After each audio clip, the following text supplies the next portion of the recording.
ఏమైనా పెట్టుకోవచ్చు, లేదనుకుంటే ఇది జస్ట్ మనకు ఒక సపోర్ట్గా అయితే ఉంచుకోవచ్చు అనమాట. ఇది కొంచెం స్ట్రాంగ్గానే ఉంటుంది, ప్రాబ్లం లేదు.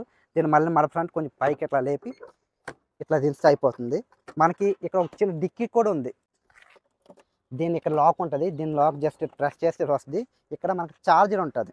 ఛార్జర్ చిన్న ప్లేస్, ఇక్కడ మనకి క్యారీ చేయడానికి ఏం అవ్వదు. జస్ట్ ఇది ఛార్జరు, కింద అయితే మనకి ఒక బ్యాటరీ ఉంటుంది.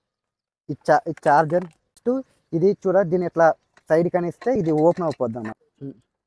జస్ట్ ఇది ఇట్లా తీసేయచ్చు. ఇక్కడైతే బ్యాటరీ ఉంటుంది. ఈ బ్యాటరీ ఇది నువ్వు బ్యాటరీ తీయాలంటే దీన్ని ఇట్లా ఆపేసి ఈ పెగ్ని ఇట్లా లాగాలి. జస్ట్ దీని ఎట్లా అంటే పెగ్ వస్తుంది. దీన్ని ఇట్లా లాక్కొని ఛార్జింగ్ పెట్టుకోవచ్చు, లేదంటే స్వైపింగ్ చేసుకోవచ్చు. లేదనుకుంటే మళ్ళీ దీన్ని ఇట్లా పెట్టి ఇట్లా ప్రెస్ చేస్తే అయిపోతుంది, లాక్ అయిపోతుంది. యాజ్ ఇట్ ఈజ్ చెప్తే ఓలని ఇట్లా పెట్టి ఇది లాక్ సిస్టమ్, లాక్ ఎట్టి ఇది ఆన్ చేస్తే స్టార్ట్